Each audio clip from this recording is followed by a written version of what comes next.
Bismillahirrahmanirrahim. Assalamualaikum warahmatullahi wabarakatuh. Alhamdulillah, puja dan syukur senantiasa kita panjatkan kepada Allah Subhanahu wa taala, zat yang telah menurunkan kehidupan sebagaimana Dia menurunkan air lalu kemudian menghidupkan bumi itu setelah matinya. Maka begitulah ketika Allah menurunkan Al-Quran bagi hamba-hambanya, kemudian hamba-hambanya menjadi hidup hatinya karena itu, dan mereka bisa berbuat kebaikan-kebaikan senantiasa, dan mereka bisa untuk menuju kepada langit insya Allah dengan amal-amal mereka. Maka salat dan salam juga semoga tercurah dan terlimpahkan kepada baginda Nabi besar Muhammad Sallallahu Alaihi Wasallam, manusia mulia yang senantiasa kita rindukan, kita nantikan syafaatnya, dan semoga kerinduan kita dengan cara bersolawat kepada beliau, mengucapkan salam kepada beliau, lalu kemudian menaati setiap sunnah-sunnahnya akan membawa kita dikenali oleh Rasulullah Sallallahu Alaihi Wasallam kelak ketika kita berjumpa nanti di yaumil kiamat. Alhamdulillah teman-teman sekalian saudara rahmati Allah, kita jumpa lagi dalam ngaji jomblo di nikah 102 karena kemarin 101. Bajunya kok nggak ganti-ganti sih? Iya, tetap yuk ngaji, walaupun warnanya berbeda-beda. Nah, kalau teman-teman mau dapetin baju ini, boleh cari nanti di Yuk Ngaji Merch, Yuk Ngaji Merchandise. Iklan, bukan promosi. Baik teman-teman sekalian, dari pembahasan yang lalu tentang nikah 101, saya cuma sedikit ingin mereview saja bagi teman-teman yang tidak sempat bergabung di sini. Teman-teman bisa untuk lihat lagi di YouTube, ada disusun dengan lengkap, mudah-mudahan bisa bermanfaat. Bahwasanya kita sudah bahas bahwa pernikahan itu adalah sebuah ibadah. Itu yang menjadi persepsi awal, yang menjadi persepsi dasar ketika kita membahas tentang pernikahan. Selain daripada pernikahan itu adalah ibadah, kita juga harus tahu mendeskripsikan pernikahan itu sebenarnya seperti apa. Maka kita sudah bahas di dalam surat Ar-Rum yang sering kita baca di dalam undangan-undangan, Allah kemudian menjelaskan bagaimana yang Allah harapkan ketika memasangkan manusia-manusia itu. Sebagaimana Allah memasangkan Adam dan Hawa. Untuk apa? Memberikannya ketenangan sebagaimana di dalam surga. Yang kalau kita lihat pada kehidupan kita zaman sekarang adalah ketenangan itu didapat seolah-olah kita di rumah. Sakinah. Maka kata-kata sakinah yang dimaksud di dalam litaskunu ilaiha adalah sakinah seperti di rumah. Maka konsep sakinah sebenarnya adalah konsep rumah, dan konsep rumah itu adalah state of mind, state of soul, state of heart. Sebuah kondisi jiwa, kondisi hati, dan kondisi pikiran. Maka itulah yang disebut dengan home. Maka orang dikatakan feel like home apabila dia sudah sakinah. Sakinah itu sendiri kita sudah jelaskan panjang lebar. Maka ketika Allah katakan wa min ayatihi an khalaqalakum min anfusikum azwajan litaskunu ilaiha, maksudnya adalah ketika kita sudah punya zaujah, kita sudah punya azwaj, plural daripada zaujah, maka kita akan merasa harusnya litaskunu ilaiha. Kita merasa cenderung kepada dia. Kita tidak akan terpengaruh oleh dunia sekitar kita karena sudah ada yang membuat kita merasa cenderung. Maka bisa jadi ada perempuan-perempuan yang lain yang kita lihat setiap saat, tapi kita merasa stabil, kita merasa tenang. Kenapa? Karena sudah ada istri, karena sudah ada pasangan, sudah ada suami. Maka dialah yang menjadi bintang di gemerlapnya malam. Dialah yang menjadi matahari di terangnya siang, yang membuat yang lain seolah-olah tidak menjadi bisa diabaikan, tidak menjadi berharga. Kenapa? Karena sudah ada pusat perhatian yang menyedot. Bahasa anak zaman sekarang, center of the universe, gitu kan ya. Nah, itu adalah tentang masalah sakinah. Maka kalau kita lihat tentang permasalahan sakinah, inilah yang menjadi perbedaan antara orang yang melakukan maksiat dengan orang yang melakukan ketaatan. Orang yang melakukan ketaatan itu dia memperoleh sakinah. Sedangkan orang yang melakukan kemaksiatan, maka dia memperoleh deg-degan, bukan sakinah, bukan ketenangan. Makanya dalam satu hadis, Rasulullah itu pernah berkata, coba minta fatwa pada hatimu sendiri. Jadi kalau seandainya ini adalah salah satu cara yang paling awal, paling dasar ketika kita mau mengetahui apakah kita tuh melakukan ketaatan atau kita tuh melakukan kemaksiatan. Maka coba kamu minta nasihat, mintalah fatwa dari dirimu sendiri. Maka kata Rasulullah, kemaksiatan adalah yang engkau benci bila itu dilihat oleh orang lain. Engkau merasa deg-degan dan engkau merasa benci ketika itu dilihat oleh orang lain. Contoh, nonton film porno. Ada nggak orang merasa nyaman nonton film porno di depan umum? Kalau merasa nyaman ya berarti itu sudah terganggu pikirannya. Maka kata Rasulullah, kalau engkau merasa deg-degan dan engkau merasa harus bersendiri ketika melakukan itu, benci ketika dilihat oleh orang lain, maka ini adalah sesuatu perkara-perkara yang bersifat maksiat. Dan perkara taat adalah ketika engkau merasa tenang ketika mengerjakannya dan engkau juga tidak ada masalah ketika itu dilakukan di tengah-tengah orang. Nah, jadi ini adalah tentang masalah deg-degan dan tentang masalah ketenangan. Nikah itu memberikan ketenangan. Selingkuh, ya silahkan jawab yang sudah pernah melakukan. Yang jelas deg-degan. Nggak ada orang selingkuh tuh dipublis gitu kan ya.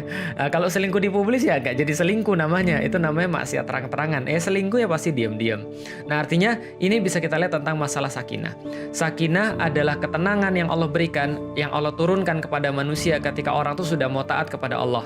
Maka ketika Allah sampaikan sekali lagi, wa min ayatihi an khalaqalakum min anfusikum azwajan. Termasuk adalah kekuasaan Allah, tanda-tanda kebesarannya adalah ketika Dia menciptakan daripada diri kalian sendiri adalah pasangan-pasangan mereka. Yang ketika mereka bersatu, litaskunu ilaiha, maka Allah turunkan rasa sakinah kepada laki-laki dan kepada perempuan itu yang sudah menjadi pasangan, litaskunu ilaiha, Allah turunkan sakinah di antara mereka untuk mereka agar saling menenangkan satu sama lain. Dan ingat, manusia tidak bisa cari sakinah. It's not man-made. Ini bukan buatan manusia, tapi langsung diturunkan oleh Allah. Maka kalau Allah tidak turunkan sakinah, entah jadi apa pernikahan kita. Kalau Allah tidak turunkan sakinah, maka kita tidak akan bisa saling menenangkan. Ini yang perlu kita tahu dan ini yang perlu kita bahas. Dan kita sekarang coba untuk bahas tentang lanjutannya, tentang lanjutan sakinah. Sebelumnya. Tadi ya, kalau orang yang maksiat itu pasti nggak sakinah. Tapi kalau orang yang sudah nikah, itu biasanya sakinah. Lihat aja, bagaimana cara bedain orang pacaran sama orang yang sudah nikah ketika jalan berdua. Gampang banget. Gimana caranya? Orang yang sudah nikah itu santai, itu tenang, itu stabil, mapan. Dia paling kalaupun pegang tangan istrinya, dia pegang sewajarnya, dia ajak sewajarnya, dia rangkul sewajarnya, nggak gerusa-gerusu, nggak nafsu. Nggak gitu kan ya? Nggak ya gitulah pokoknya, nggak menggebu-gebu gitu maksudnya. Ya dia santai-santai aja. Tapi kalau ada orang yang pacaran, itu apa aja mau dipegang. Nah, kalau mau lihat nafsu dan tenang itu ya pas nanti besok kalau mau puasa ya. Nah, pas puasa itu ya bayangin jam 2 siang. Lapar banget. Jam 4 pergi keluar beli makanan. Ya mungkin kalau besok nanti nggak bisa, tapi dulu beli makanan, apa aja pengen dibeli, apa aja pengen diambil, apa aja pengen lo dimakan, kan gitu kan ya. Itu kalau lagi nafsu. Itu kalau lagi syahwat itu begitu. Tapi begitu kemudian dia buka puasa, Allahu Akbar, azan berkumandang. Dia makan satu kurma, lalu kemudian minum air seteguk. Dia sudah nggak pengen minum apa-apa lagi. Kenapa? Karena dia sudah merasa tenang. Karena sudah turun sakinah. Makanya orang-orang yang berbuat kebaikan, orang-orang yang berbuat ketaatan itu, Allah turunkan sakinah. Makanya orang-orang suka pergi pengajian itu ya, saking sakinahnya itu ya, karena pengajian, ketaatan, dengerin ustadznya, sakinah banget, sampai ketiduran. Nah, nggak apa-apa lah, itu salah satu sakinah yang Allah berikan. Maka kadang-kadang saya tanyakan, gimana sudah nonton ngaji jomblo? Ya Ustadz, sudah nonton 5 menit kemudian saya ketiduran. Nah, ini ada orang yang tidur ketika live gitu kan ya, kenapa? Mungkin dia menemukan sakinah gitu kan ya. Ya maklumlah jomblo-jomblo tuh ya, karena tidak bisa menemukan sakinah ketika dalam pasangannya, dia menemukan sakinah dalam pengajian, dia tidur. Oke, itu bukan pembahasan kita. Oke, jadi gini. Kita lanjutkan ayatnya. Wa min ayatihi an khalaqalakum min anfusikum azwajan litaskunu ilaiha wa ja'ala bainakum mawaddatan wa rahmah. Inna fi dzalika laayatil liqaumi yatafakkarun. Allah sampaikan di dalam Al-Qur'an, kami memasangkan salah satu di antara kalian dengan yang lain, mengutuhkan kalian dengan pasangan kalian, membuat kalian sempurna dengan adanya Dia, membuat kalian merasa lengkap dengan adanya Dia, untuk kemudian Allah berikan sakinah agar mereka menenangkan satu sama lain, agar mereka bisa menjadi center of universe satu sama lain. Lalu setelah itu Allah katakan wa ja'ala bainakum mawaddatan wa rahmah. Allah jadikan di antara mereka bisa berkasih sayang, bisa saling mencintai dan saling berkasih sayang. Wa ja'ala bainakum. Oke.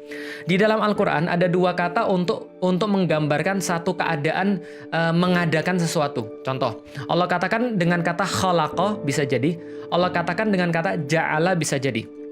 Ketika Allah membahas tentang penciptaan langit dan bumi, Allah menggunakan kata khalaqa. Ketika Allah membahas tentang penciptaan segala sesuatu, alam semesta dan seterusnya, Allah menggunakan kata khalaqa. Tapi ketika Allah membahas dengan cinta atau kasih sayang, Allah menggunakan kata ja'ala. Kenapa? Karena khalaqa dan ja'ala itu berbeda. Khalaqa itu adalah penciptaan Allah yang Allah tidak perlu dengan campur tangan manusia. Sedangkan ja'ala ini Allah menjadikan dengan usaha kita dan Allah ingin melihat bagaimana usaha kita. Contoh misalnya, dalam rumah tangga, dalam pernikahan, ketika Allah katakan wa ja'ala bainakum mawaddatan wa rahmah, artinya Allah sudah memberikan semua keperluannya, tergantung manusia itu sendiri apakah dia mau dengan sakinah yang sudah diturunkan oleh Allah Subhanahu wa taala, maka dia mau menjaganya dengan mawaddatan wa rahmah. Jadi sekarang kalau teman-teman datang ke pernikahan, sebenarnya dengan mengatakan sakinah ya, itu sudah cukup. Karena mawaddah warahmah adalah hasil daripada sakinah itu. Ketika orang itu sakinah, otomatis dia akan melakukan mawaddah warahmah. Tapi nggak apa-apa lah, samawa ya, sakinah mawaddah warahmah ya, sakinah mawaddah warahmah ya, ya nggak apa-apa lah. Itu juga termasuk bagian daripada doa yang sangat keren sekali. Nah kalau gitu kita lihat, sakinah sudah tadi saya bahas, sudah saya jelaskan. Sekarang tentang mawaddah warahmah. Orang sering mengartikan dengan cuma kasih dan sayang. Padahal mawaddah warahmah ini punya arti yang berbeda. Dalam tafsir-tafsir tentang mawaddah warahmah, ulama-ulama membahas bahwa mawaddah, wud, ini adalah sebuah rasa yang bersifat membuncah. Sebuah rasa yang sangat sangat kenceng. Sebuah rasa yang kadang-kadang tidak tertahan, menggelegak. Dia adalah cinta yang sangat. Dia adalah cinta yang melimpah. Dia adalah cinta yang membuncah. Itu adalah wud, itu adalah mawaddah. Berarti mawaddah ini adalah cinta dalam arti fisik. Cinta dalam arti kemudian ya fisikal, ketika orang tuh membelai pasangannya yang halal, ketika kemudian dia memeluk pasangannya, mohon maaf ketika dia melakukan hubungan dengan pasangannya, maka ini yang dikatakan dengan mawaddah. Maka mawaddah adalah sebuah cinta yang berbentuk fisikal. Sebuah cinta yang berbentuk ya happiness seperti yang kita lihat di film-film Korea, film-film Jepang, film-film apapun lah. Yang jelas pokoknya dia bersifat romantisme yang sangat membuncah, yang sangat kemudian menggelegak dan seterusnya. Ini mawaddah. Artinya Islam tidak pernah untuk menghalangi seseorang, Islam tidak pernah untuk menganggap bahwa ketika dua suami istri yang mereka saling kemudian mencintai satu sama lain, lalu kemudian mereka berromantis ria satu sama lain, mereka melakukan interaksi suami istri sehingga mereka terlihat sangat pengen banget, ya itu nggak ada masalah di dalam Islam, boleh-boleh saja. Ketika mereka kayak film Korea, nggak ada masalah. Maka Rasulullah pernah mengatakan, kenapa seseorang itu contoh ketika dikatakan kalau disuruh milih mana ya Rasulullah, janda atau pilih yang perawan? Kata Rasulullah, pilih yang perawan. Kenapa? Karena mereka bisa bercumbu rayu. Mereka enak diajak main, playful. Nah ini adalah mawaddah. Mawaddah adalah bagaimana ketika seorang laki-laki dan perempuan mereka bersenda gurau, mereka bercumbu rayu, lalu kemudian mereka melakukan segala sesuatu yang kemudian bisa membuat orang envy dan segala macamnya. Ini mawaddah. Dan ini nggak ada masalah di dalam Islam. Makanya dalam satu hadis Rasulullah SAW juga bersabda, ada 3 permainan yang termasuk permainan yang bermanfaat. Yang pertama adalah seseorang yang menjinakkan kudanya, ini termasuk permainan yang bermanfaat. Yang kedua, orang yang membidik panahnya dengan baik, ini juga termasuk permainan yang manfaat. Yang ketiga adalah seseorang laki-laki yang bercumbu rayu dengan istrinya. Ini juga termasuk permainan yang bermanfaat. Nah, jadi game yang faidah gitu kan ya. Nah, ini adalah mawaddah. Mawaddah segala sesuatu yang berkaitan dengan fisik dan ini tidak menjadi masalah. Maka Allah kemudian menggambarkan bagaimana bidadari-bidadari di surga itu kadang-kadang sangat fisikal sekali. Kadang-kadang dengan sangat-sangat fisik karena ada mawaddah di situ. Karena ada sesuatu yang bersifat membuncah, menggelegak di situ. Maka di dalam Islam hal ini sangat diperhatikan. Ini agak overrated ya. Ini agak sedikit sensor bagi mungkin yang masih di bawah umur ya. Tapi saya perlu menyampaikan mawaddah ini salah satunya adalah tentang masalah fisik. Tentang masalah hubungan antara laki-laki dan perempuan, hubungan antara suami dan istri. You know lah, pokoknya hubungan antara suami dan istri. Saya nggak perlu memperjelas ya. Dan ulama-ulama, misalnya contoh Imam Nawawi itu pernah berkata dalam kitabnya bahwa syahwat yang disukai oleh Nabi, Rasul, dan para ulama dan orang-orang yang soleh adalah syahwat untuk kepada istrinya. atau ya hubungan antara suami istri gampangnya. Itu syahwat yang disukai oleh nabi, ulama, dan orang-orang yang soleh. Karena syahwat ini, kata Imam Nawawi, bisa menghindarkan manusia dari banyak keburukan-keburukan. Bisa menundukkan pandangannya, bisa menjaga dirinya, bisa kemudian memperbanyak keturunannya, dan yang paling penting adalah yang harus digarisbawahi, Imam Nawawi berkata, andaikan syahwat-syahwat dunia yang lain dituruti, maka dia akan mengeraskan hati. Tapi syahwat yang satu itu, maka dia tidak akan mengeraskan, melainkan akan melembutkan hati para pelakunya. Artinya adalah apa? Ini syahwat yang diberikan barokah oleh Allah dalam bentuk mawaddah di antara suami dan istri. Dan ini sangat penting sekali. Dan ini akan saya bahas nanti kalau seandainya pada sesi-sesi khusus, bukan sesi umum seperti ini. Yang cuma perlu saya sampaikan adalah mawaddah adalah sebuah rasa yang bersifat fisikal dan ini tidak dilarang di dalam Islam. Sehingga Anda boleh untuk melakukan apapun yang bisa menaikkan level mawaddah Anda bersama istri Anda kelak nanti ketika di dalam pernikahan. Ini adalah yang pertama. Apa bedanya dengan rahmah? Apa bedanya dengan kemudian kasih sayang yang bersifat rahmah? Kalau mawaddah tadi yang bersifat fisikal. Oke, saya lupa, saya tambahin lagi. Nah, itu tambahan mawaddah adalah satu lagi ketika Rasulullah Shallallahu Alaihi Wasallam itu sempat bersabda kepada kita semuanya, ya masyarul syabab, wahai para pemuda, man istata'a minkumul ba'at falyatazawwaj. Barang siapa di antara kalian yang sudah siap untuk ba'at falyatazawwaj, maka silahkan mereka melakukan itu, berpasang-pasangan, menikah. Apa ini maksud dengan al-ba'at? Menurut para ulama, beberapa di antara mereka mengatakan al-ba'at adalah hubungan antara laki-laki dan wanita. Nah, artinya adalah mawaddah ini penting sekali di dalam kehidupan rumah tangga. Nafsu bersifat fisik, syahwat bersifat fisik itu sangat penting sekali dalam rumah tangga. Karena itulah para jomblo itu juga tidak boleh melewatkan perhatian terhadap perkara-perkara yang kayak begini. Kenapa? Karena ini menjadi penting di dalam Islam. Penting bagi ulama. Ulama-ulama bahas. Kalau ulama-ulama bahas, berarti kita pun harus kemudian memperhatikan hal ini. Itu yang pertama, mawaddah. Yang kedua, rahmah. Apa beda antara mawaddah dan rahmah? Oke. Dulu ketika saya belum masuk Islam, saya pernah baca karyanya Buya Hamka. Jadi dulu itu Buya Hamka menunjukkan kepada kita bahwa hampir semua ulama yang paham dengan Islam itu mereka di saat yang sama sebagai seorang sastrawan. Maka kadang-kadang kalau saya nulis sebuah karya sastra, ya mungkin bukan karya sastra ya, pokoknya tulisan-tulisan yang saya niatkan untuk kemudian karya sastra, yang saya ingin kemudian berlatih karya sastra di situ, melatih kemudian kelembutan hati, melatih kemudian untuk menulis sesuatu dari hati. Banyak orang bilang, tumben nulis-nulis gini. Enggak, saya dari dulu nulis begitu. Dan memang ketika sebelum saya masuk Islam, saya baca karya Buya Hamka. Waktu itu adalah ada tugas pelajaran bahasa Indonesia melihat karya sastra. Yang saya pilih waktu itu adalah entah kenapa Tenggelamnya Kapal Van der Wijk, karya Buya Hamka. Nah, maka di situ Buya Hamka menulis satu quotes yang saya ingat banget dari SMP sampai dengan sekarang. Dari sebelum saya masuk Islam sampai dengan sekarang, dan saya baru ngerti apa maksudnya setelah saya ngaji tentang Islam. Waktu dulu saya nggak ngerti sama sekali, tapi keren. Karena keren, saya catat quotes itu, dan ketika saya sudah ngaji, oh ini maksudnya Buya Hamka. Apa yang beliau tulis? Beliau tulis bahwa suatu waktu Zainuddin itu nulis surat lalu kemudian menjelaskan bahwa kalau saya nggak salah Zainuddin yang nulis ya. Pokoknya ada di dalam novel Tenggelamnya Kapal Van der Wijk. Dia menulis gini. Cinta itu punya banyak pintu. Ada banyak pintu, ada pintu sayang, ada pintu cinta dan segala macamnya. Tapi beliau katakan, cinta itu punya banyak pintu dan pintu yang terbaik adalah lewat rasa kasihan. Saya lalu mikir, maksudnya apa itu rasa kasihan? Masa kita mencintai karena masa kita dicintai karena dikasihani? Dan terus terang ada beberapa orang yang pernah mengalami itu yang ngasih tahu saya, nggak enak cinta dikasihani. Kenapa? Saya mencintai kau karena saya kasihan sama engkau. Kayaknya nggak enak banget kita dikasih karena kita dikasihani. Tapi ternyata dikasihani itu adalah pintu cinta yang paling luar biasa. Kenapa? Karena dia nggak berkaitan dengan fisik sama sekali. Dicintai karena kasihan. Kasihan itu sendiri adalah perwujudan cinta Allah kepada manusia. Maka ketika kita berbicara tentang kemudian keadaan kita di hadapan Allah Subhanahu wa Ta'ala, Masya Allah, yang kita harapkan adalah rahmahnya Allah, bukan keadilan Allah. Ketika kita nanti di yaumil kiamat, lalu kita bilang sama Allah, Allah adil dong pada saya.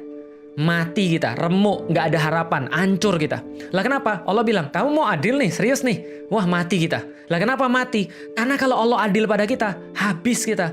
Setiap perbuatan kita, amal-amal kita, Allah adil. Setiap kebaikan 1 dibalas 10 taruhlah. Atau setiap kebaikan dihitung. Tapi Tapi kan belum tentu hidup kita tuh kemudian semua perbuatan-perbuatan kita perbuatan-perbuatan kita tuh sempurna. Sholat subuh tadi aja, wudhu kita emang kita jamin bahwa wudhu kita benar? Apakah kita jamin ketika sholat kita khusyuk? Apa kita jamin bahwa bacaan kita benar? Apa kita jamin bahwa seluruh ibadah kita tuh tidak ada celahnya? Enggak. Ulama-ulama berkata, ibadah kita itu belum tentu diterima Allah. Belum tentu sempurna, tapi maksiat kita itu sudah pasti diterima dan sempurna. Artinya kalau kebaikan belum tentu sempurna, tapi maksiat sudah pasti sempurna, mau mengharap Allah adil sama kita, matilah kita. Rusaklah, remuklah kita. Lah makanya kita nggak mengharapkan Allah adil ketika di yaumil kiamat. Ketika yaumil hisab nanti yang kita minta sama Allah, Allah jangan adil sama saya ya Allah. Jangan pakai sifatmu yang maha adil. Pakai sifatmu yang rahmah ya Allah. Pakai sifatnya yang bismillahirrahmanirrahim. Maka Allah mensifati dirinya dengan dua kalimat yang sangat keren. Ar-Rahman, Ar-Rahim. Yang pengasih sebesar-besarnya dan pengasih yang sepanjang-panjangnya. Masya Allah. Maka itu adalah rahmah. Maka rahmah adalah kesian. Kesian sebagaimana Allah pada hamba-hambanya, sebagaimana ibu pada anak-anaknya, itu rahmah. Maka seorang ibu yang hanya bisa ketika robek dagingnya, ketika kemudian mengucur deras darahnya, ketika hampir retak tulang-tulangnya, ketika berteriak dia ketika antum lahir dia tersenyum, dia menangis bahagia, dia susuin antum, lalu kemudian dia merasa senang sekali, seolah-olah nggak ada yang lebih senang daripada dia di dunia ini. Itu rahmah. Rahmah adalah rasa kasihan. Rahmah nggak perlu fisik. Rahmah nggak perlu balasan. Sebagaimana kemudian seorang ibu kemudian menyayangi anaknya dengan rahmah itulah, maka Allah lebih menyayangi hamba-hambanya dengan rahmah. Maka ketika Allah mengatakan wa ja'ala bainakum mawaddatan wa rahmah, mawaddah adalah sebuah cinta yang kemudian sangat luar biasa menggelegak, cinta yang kemudian membuncah, dan Allah melengkapi warahmah. Dan jangan lupa di dalam rumah tangga itu ada kasih sayang berkepanjangan. Jangan lupa di dalam rumah tangga itu, di dalam pernikahan itu ada kasih sayang. Kamu tidak melihat apapun yang dia lakukan, tapi engkau memang menyayangi dia karena kasihan dengan dia, karena engkau mengasihi dia, karena engkau rahmah kepada dia. Maka ketika dia berbuat salah dan kamu bisa marah, kamu nggak marah, tapi kamu membalasnya dengan senyuman, kamu membalasnya kemudian dengan kebaikan, kamu berkata-kata kepadanya dengan kata-kata yang baik. Walaupun dia layak mendapatkan amukan dirimu, maka engkau mendatanginya dengan kemudian lemah lembut. Ini adalah rahmah. Rahmah nggak berkaitan dengan fisik, rahmah nggak berkaitan dengan harta, rahmah nggak berkaitan dengan apapun, tapi warahmah di situ adalah cinta yang berkepanjangan yang Allah memberinya kepada manusia untuk kemudian manusia itu memberinya kepada orang lain. Man la yarham la yurham. Allah Subhanahu wa Ta'ala bersabda lewat Rasulnya, maka Rasul memberikan nasihat kepada kita, siapa yang tidak pernah menyayangi, maka dia tidak bisa disayangi. Siapa yang menyayangi makhluk-makhluk di dunia, maka dia akan mendapatkan rahmah daripada Allah di yaumil kiamat. Maka ketika kita mengharapkan rahmah Allah, begitulah kita merahmahi atau menyayangi pasangan kita di dunia. Ini maksudnya rahmah. Jadi rahmah itu keren banget. Ketika kita berbicara tentang rumah tangga, ketika Allah bicarakan sakinah, ketenangan di antara kalian, dan Allah memperbolehkan kalian cinta yang membuncah itu. Dan Allah memperbolehkan kalian cinta yang menggelegak itu, romantisme dalam rumah tangga itu. Allah memperbolehkan bagaimana cara seorang suami menyenangkan istrinya. Fabashiruhunna di dalam Al-Quran. Dikatakan bahkan di dalam masa bulan Ramadan pun Allah memperbolehkan kita saling menyenangkan satu sama lain di malam hari di antara laki-laki dan wanita yang sudah menikah. Maka senangkanlah istrimu, kata Allah. Maka istri senangkanlah suaminya, itu mawaddah. Dan Allah katakan, dan rahmahilah pasanganmu, dan sayangilah pasanganmu. Pandang mereka dengan pandangan rahmah. Pandang mereka dengan pandangan kasih sayang yang tidak ada urusan dengan fisik. Yang ketika mereka bersalah, ketika mereka berbuat baik pada kalian, pandanglah dengan pandangan rahmah. Sebagaimana Allah telah memandang hamba-hambanya dengan pandangan rahmah. Ini adalah kemudian mawaddatan warahmah. Ketika kita berbicara tentang pernikahan, maka wa min ayatihi, dan termasuk kekuasaan Allah adalah an khalaqalakum min anfusikum azwajan litaskunu ilaiha wa ja'ala bainakum mawaddatan warahmah inna fi dzalika la ayati liqaumi yatafakkarun. Kalau Anda berpikir, bukankah itu Allah sangat keren banget? Bukankah tanda-tanda kebesaran Allah sangat keren banget pada orang-orang yang menikah? Bagaimana kemudian di dalam pernikahan itu terdapat ketenangan ketika suami dan istri bisa saling mengasihi, semuanya karena Allah, semuanya karena nama Allah. Maka ketika seorang suami itu bisa memberikan perlindungan bagi istrinya, bisa mengamankan istrinya, dan istrinya merasa sangat senang berada di dekat suaminya, maka di situ baru ada kesempatan banyak sekali dalam pernikahan. Maka kita sudah tahu, karena itulah ibadah pernikahan itu menjadi sebuah ibadah yang paling panjang dan bisa dimanfaatkan. Kenapa? Karena ketika seorang sahabat bertanya pada Rasulullah, "Ya Rasulullah, boleh nggak sih saya datang pada istri saya dengan sebuah nafsu yang menggelegak?" Rasul bilang boleh. Kenapa? Mawaddah. Rasul kata boleh-boleh saja. Boleh-boleh saja, karena itu diperbolehkan Allah. Loh, emang saya dapat pahala, kata sahabat. Kata Rasulullah kembali bertanya pada sahabat itu, "Lah kalau seandainya Anda datang pada orang lain berzina, dosa nggak?" "Dosa ya Rasulullah." "Begitu pula ketika Anda mendatangi istri Anda dengan pandangan dengan syahwat menggelegak tadi, maka itu adalah sebuah pahala." Di tempat yang lain, Rasul sampaikan, maka pandangan seorang suami kepada istrinya dengan pandangan rahmah adalah pahala. Ketika seorang suami itu kemudian memegang tangan istrinya, maka berguguranlah dosa-dosa dari sana.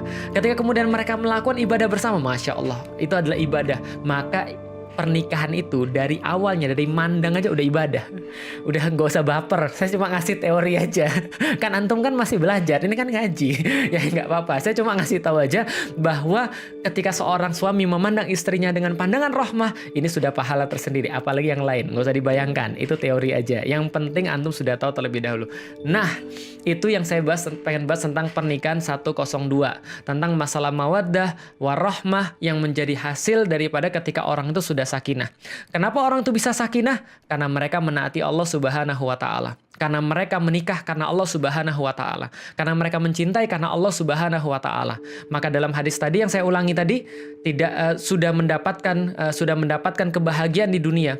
Ketika orang tuh bisa mencintai karena Allah, membenci karena Allah, memberi karena Allah, lalu kemudian menerima karena Allah dan menikah karena Allah. Di pertemuan berikutnya, di ngaji berikutnya, insya Allah kita akan bahas apa yang dimaksud dengan mencintai karena Allah. Dan kita akan bahas banyak sekali kemudian step-step yang lain supaya teman-teman bisa lebih tahu tentang supaya teman-teman lebih tahu tentang pernikahan di dalam Islam. Itu aja teman-teman sekalian yang bisa saya sampaikan. Kalau ada yang salah saya mohon maaf. Kembali lagi, kalau seandainya teman-teman ketinggalan di sini, teman-teman bisa masuk ke YouTube. Nanti semua sudah saya rekam di sana dan teman-teman bisa menikmati di sana. Kalau ada saran, kalau ada usul, silahkan tulis di pertanyaan di kolom komentar YouTube, karena nanti saya akan baca, walaupun nggak semua saya bisa balas di YouTube, tapi saya akan baca dan saya akan jadikan sebagai pertimbangan ketika saya memberikan sharing seperti ini, supaya kalau teman-teman yang ada pertanyaan semoga bisa dijawab. Mohon maaf kalau seandainya ada sesuatu kata-kata yang silap, kalau ada di sini yang salah silahkan dikomentari untuk diperbaiki, untuk kemudian diperbaiki kan ya. Lalu kemudian kalau ada kebaikan, mudah-mudahan semua dari Allah. Kalau seandainya ada manfaat, boleh share kepada yang lain, mudah-mudahan teman-teman kita juga dapat manfaat. Insya Allah tanggal 24 atau 23 mungkin sekitar tanggal itu kita sudah mulai masuk puasa. Mudah-mudahan Allah merahmati puasa kita, merahmati bulan Ramadan kita, dan kita bisa belajar tentang bagaimana cara untuk menempatkan diri kita. Bagi mereka yang sudah nikah, banyak di antara mereka yang protes, kok jomblo terus yang diurusin, jomblo terus yang dikasih kajian. Ya, ini waktunya untuk jomblo. Nanti insya Allah ada sesi khusus buat ngaji mak-mak dan bapak-bapak. Insya Allah nanti kita akan buat, mudah-mudahan ada waktunya dan kita masih diberikan kesempatan untuk menyampaikan itu. Billahi taufiq wal hidayah wa fu minkum, teman-teman sekalian, insyaallah dirahmati Allah. Mudah-mudahan kita bisa ketemu lagi. Yuk jaga diri dan tetap taat. Assalamualaikum warahmatullahi wabarakatuh.